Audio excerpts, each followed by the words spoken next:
في إحدى صباحات بغداد عاصمة الخلافة الإسلامية العباسية، يخطو أعرابي غليظ الحذاء مغبر العمامة ويلقي التحية على الخليفة المعتصم بن هارون الرشيد: السلام عليكم. وعليكم السلام. كنت يا سيدي أمير المؤمنين في سوق عمورية، فإذا بامرأة عربية في السوق مهيبة جليلة، صفعها علج من علوج الروم وسحلها إلى السجن، فصاحت في لهفة: ومعتصما ومعتصما.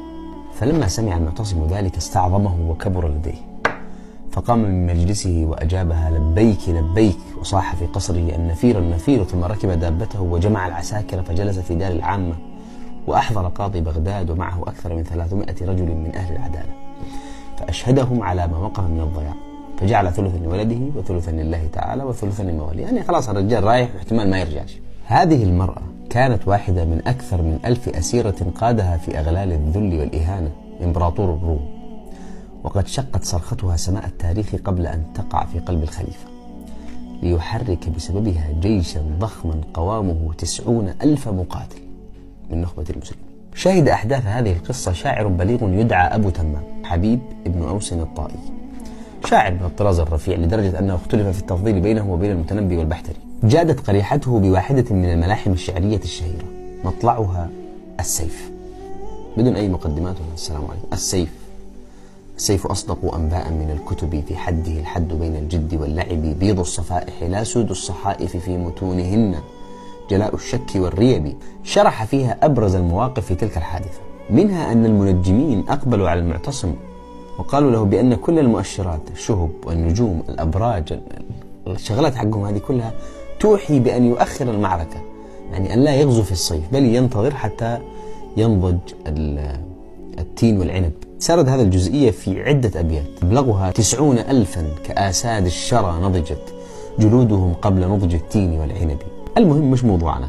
بعد هذه الحادثة ب1200 عام تحديدا، في عام 1971 في العراق، وقف شاعر كفيف على منصة إحدى المهرجانات وألقى قصيدة أطلق عليها أبو تمام وعروبة اليوم، يعارض بها قصيدة أبي تمام الشهيرة، ويروي حال العرب التي تختلف عن الحال المشرقة التي كانت على زمن أبي تمام.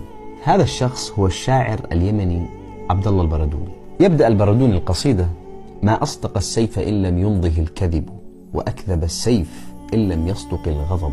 ثم يسفه الغربيين وحضارتهم المادية الزائفة وعلمهم الذي استخدموه في الشر واغتصاب أراضي الغير وفي صنع الموت وتصديره إلى الشعوب المستضعفة، ويصفهم بأنصاف الناس فيقول: أدهى من الجهل علم يطمئن إلى أنصاف ناس طغوا بالعلم واغتصبوا، قالوا هم البشر الأرقى وما أكلوا شيئا كما أكلوا الإنسان أو شربوا. ماذا جرى؟ أبو تمام يسأل شاعرنا: ماذا جرى يا أبا تمام تسألني؟ عفوا سأروي ولا تسأل، وما السبب؟ اليوم عادت علوج الروم فاتحة، وموطن العرب المسلوب والسلب. ماذا فعلنا؟ غضبنا كالرجال ولم نصدق، وقد صدق التنجيم والكتب، وقاتلت دوننا الأبواق صامدة، أما الرجال فماتوا ثم أو هربوا. يعني جل ما فعلناه هو غضب مفتعل وخطب جوفا. طيب وماذا فعل الحكام؟ يقول: حكامنا إن تصدوا للحمى اقتحموا، وإن تصدى له المستعمر انسحبوا. هم يفرشون لجيش الغزو أعينهم، ويدعون وثوبا قبل أن يثبوا. الحاكمون وواشنطن حكومتهم، واللامعون وما شعوا ولا غربوا. القاتلون نبوغ الشعب ترضية للمعتدين، وما أجدتهم القرب. بعدها يسأل البردوني أبا تمام عن أنساب وأحساب العرب، هل هي كاذبة؟ ماذا ترى يا أبا تمام؟ هل كذبت أحسابنا أو تناسى عرقه الذهب؟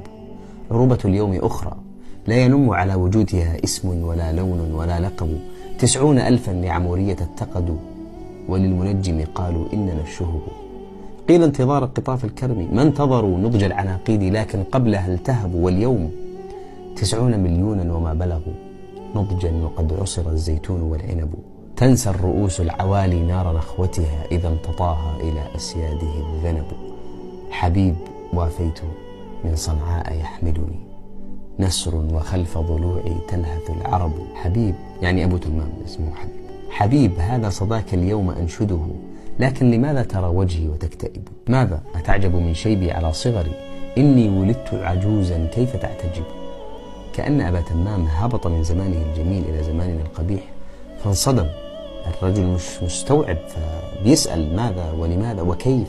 يسأل البردوني الذي تخنقه العبرة فيقول: حبيب، ما زال في عينيك أسئلة تبدو وتنسى حكاياها فتنتقب، وما تزال بحلقي ألف مبكية من رهبة البوح تستحي وتضطرب، يكفيك أن عدانا أهدروا دمنا ونحن من دمنا نحسو ونحتلب، سحائب الغزو تشوينا وتحجبنا، يوما ستحبل من إرعادنا السحب، ألا ترى يا أبا تمام بارقنا إن السماء ترجى حين تحتجب. بهذين البيتين يختم البردوني قصيدته رجاء وتفاؤل بمستقبل مشرق لهذه الأمة التي طال ليلها. رحم الله البردوني ضرير اليمن الذي رأى بقلبه ما لم يره الآخرين بأعينهم. السلام عليكم ورحمة الله.